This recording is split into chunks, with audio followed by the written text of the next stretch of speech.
Picture yourself opening your refrigerator at midnight. You are not proud of it. Nobody plans to stand in refrigerator light like a confused little ghost, staring at leftovers, but there you are. There is chicken, there is beef, maybe a sad slice of pizza that has seen better days, and none of it feels strange. Meat is so normal to modern humans that we barely notice the miracle behind it. You can buy it wrapped in plastic, cooked in oil, delivered to your door. Someone on a scooter has no idea they are participating in a 2 million-year-old survival story. Now take all of that away. No fridge, no store, no metal knife, no farm, no fence, no delivery app, no little packet of sauce trying its best. You are standing in East Africa millions of years ago. The air is hot. The grass is high. The trees that once held fruit are shrinking. Your body is small compared with the animals around you. You have no claws. Your teeth are not the teeth of a lion. Your arms are not built to wrestle a buffalo. And somewhere ahead of you, an antelope is limping. Here is the question. Why did an animal like you ever start hunting? Because on paper, humans were a terrible candidate for the job. We were not the strongest animal on the savannah. We were not the fastest. We did not have horns, venom, armor, or jaws that could crush bone. A zebra kick could break a leg. A wounded buffalo could kill a person in seconds. Even a panicked antelope was not exactly volunteering for dinner. Why did our ancestors walk toward danger instead of staying with plants the land offered? The answer is not that ancient humans were naturally violent. The answer is that the world changed and the old menu began to disappear. For a long time, early human relatives were not mighty hunters. They were gatherers, climbers, diggers, and opportunists. Some, like Australopithecus afarensis, lived more than 3 million years ago. They could walk upright, but they still had bodies that remembered the trees. Long arms, curved fingers, and a life spent moving between woodland and open ground. Their food was whatever the landscape allowed. Fruit when fruit existed, tubers when the ground gave them up. Seeds, leaves, insects, maybe eggs, maybe small animals when luck got careless. This sounds peaceful until you remember one thing. Wild food does not care about your schedule. There is no breakfast time in nature. There is no reliable lunch break. There is just a landscape that sometimes gives and sometimes shrugs. Then parts of Africa became drier and more open between 3 and 2 million years ago. Forests pulled back. Grasslands and savannas spread. The old plant foods became more scattered, more seasonal, and harder to depend on. For our ancestors, this was not a mild inconvenience. It was a slow emergency. Imagine a group waking up before sunrise. Children are hungry. Adults are already tired. The fruit trees that worked last season are bare. The roots are tough. The good patches are farther away, and every day the group walks farther for fewer calories. One branch of the human family responded by doubling down on hard plant foods. Some species developed huge jaws and massive grinding teeth, becoming specialists at chewing tough roots. That strategy worked for a while, but then it failed. Specialists are powerful when the world stays the same, but they are fragile when the world changes. Other hominins took a stranger path. They did not become lions or action heroes with rocks. They simply started noticing a new kind of food source spread across the open land. Animals, the savanna was full of them. Antelope, zebra, wildebeest, and large bovids moving in herds. Bodies filled with fat, protein, iron, marrow, organs, and calories denser than most wild plants. The problem was obvious. The calories had legs, and the legs were faster than yours. So the first step toward hunting probably was not hunting at all, it was stealing. Picture a kill on the grassland.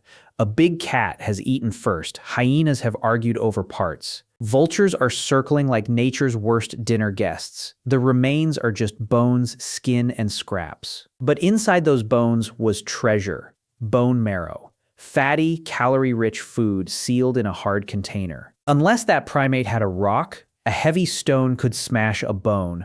A sharp flake could cut hide. A clever group could wait for predators to leave, rush in, and take a prize that speed missed. That was the beginning, not a heroic spear charge, not a dramatic sunset hunt. Just hungry, observant creatures learning that the leftovers of predators could become fuel. This matters because animal food changed the human equation. Plants are bulky, fibrous, and slow to digest. You need a gut built to process volume. Meat and fat are different. They are concentrated.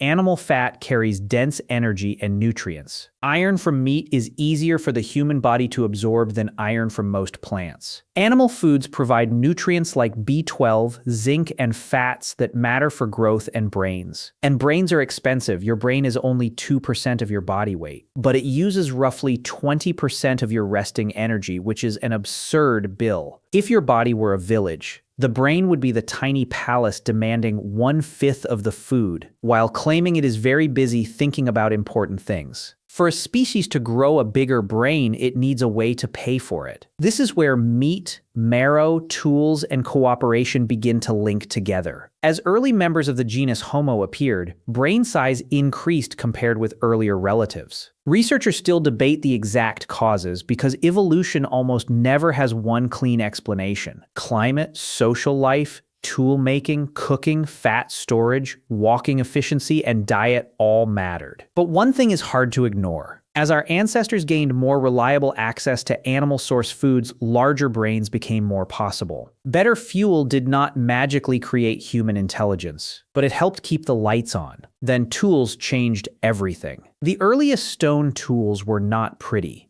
Nobody was polishing a museum piece. These were heavy stones for smashing, and later sharper flakes for cutting. But even crude tools gave early humans something no body part had given them: external teeth. A lion has slicing teeth built into its face.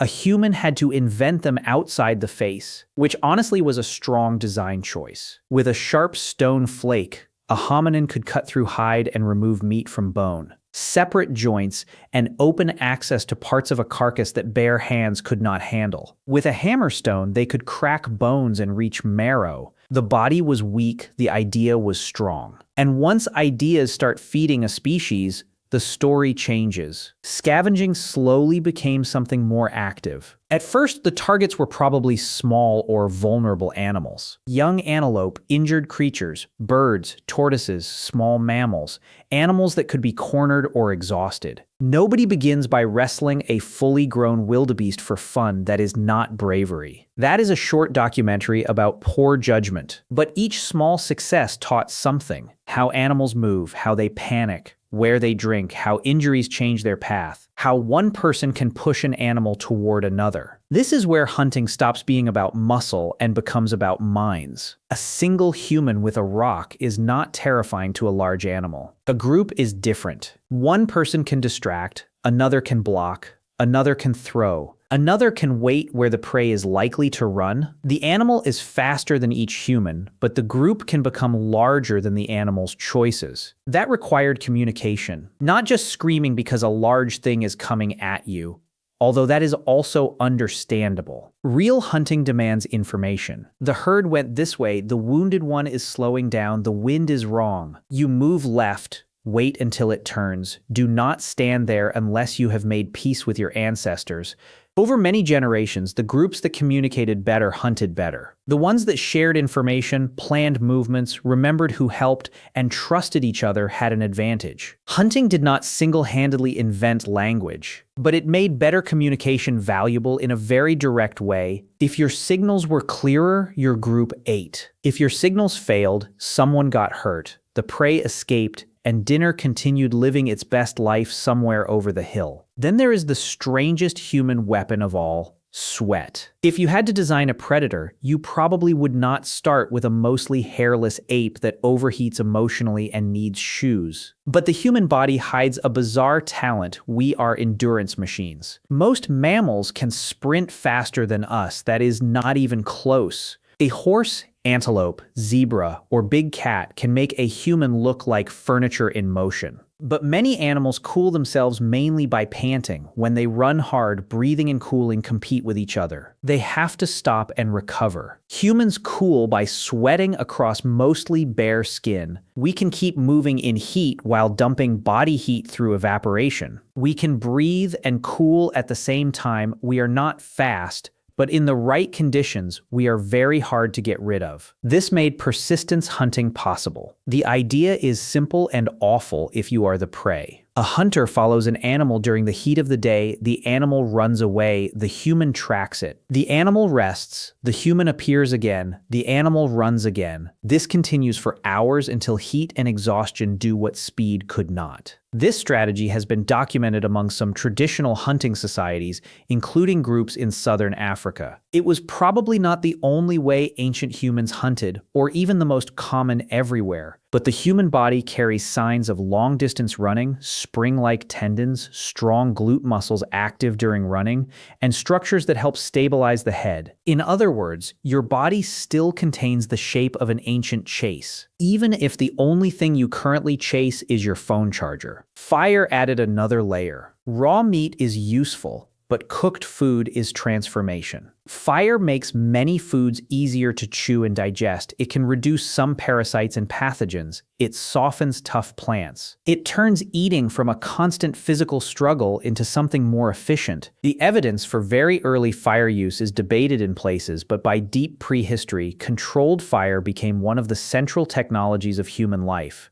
Now imagine the difference around a camp. Before fire, food is immediate and risky. After fire, meat can be roasted, shared, protected, made safer, made softer. People gather around heat and light. Stories can stretch into the night. Children can watch adults prepare food. Knowledge can move from one generation into the next. Hunting gave meat. Fire made it easier to turn meat into people. And then the hunt began changing society itself. A large animal creates a problem plants usually do not: too much food at once. If one person finds berries, they can eat berries. If a group kills a large antelope, there is more meat than one person can consume before it spoils. Meat attracts predators. It is heavy. It must be carried, guarded, divided, cooked, and shared. So hunting pushed humans towards social rules. Who gets the best part? Who helped? Who stayed back with children? Who was injured? Who shared last time? Who always appears when the food is ready but somehow never when the work begins? That last person has existed for at least 2 million years. I cannot prove it, but you know it is true. Food sharing is not just kindness, it is survival accounting. If you share when you have extra, others may feed you when you fail. That matters because hunting is unpredictable. Some days you succeed, some days you come home with nothing except dust and blisters. And a story that makes you sound slightly better than you performed. Sharing protected the group from bad luck. It also allowed injured people, nursing mothers, children, and older adults to remain alive and valuable. A predator that cannot hunt may die. A human who cannot hunt today may still be fed by people who remember their skill, their knowledge, care, or past generosity. This is one of the quiet revolutions of hunting. It did not only make humans better killers, it made humans better dependers. We became animals that survived through obligation. And the evidence of ancient injury tells the same story. Fossil skeletons from Ice Age humans and Neanderthals often show healed fractures. A healed fracture means the person survived long enough to recover. In a world without hospitals, that often means someone fed them. Someone waited. Someone cared. The hunt could break bodies. The group could hold them together. Then weapons changed the risk. A handheld spear forces you close to danger. A throwing spear changes the distance. By around 300,000 years ago, wooden spears show careful design. They were shaped for flight, not just poking. Experiments with replicas suggest they could strike with serious force at meaningful distances. Distance matters. 20 meters between you and a large animal is not a guarantee of safety, but it is better than arm's reach, which is nature's way of asking if you have updated your will. As tools improved, hunting became less about raw courage and more about planning and teaching. Stone points, shafts, bindings, adhesives, fire hardening, traps, and bows all extended the human body outward. The human animal became a technology animal. And technology grows faster than biology. A better claw takes thousands of generations to evolve. A better spear point can be taught by evening. That is culture. Culture is the moment survival lessons stop dying with the body that learned them. Tracking may be the clearest example. A good tracker looks at a broken stem, a hoof print, a smear of mud, and a bent grass blade. They reconstruct an event they did not witness. The animal passed here, it was limping, and it was moving toward water. It turned because the wind changed, or it may hide in shade. That is not just noticing, that is hypothesis. The trail disappears on hard ground, so the tracker imagines what the animal would do next. Then they test that idea against the world. If the signs reappear, the theory was good, if not, revise. This is field science before science had a name. Hunting trained the mind to read causes from traces. That same mental move sits behind diagnosis, engineering, storytelling, law, and science.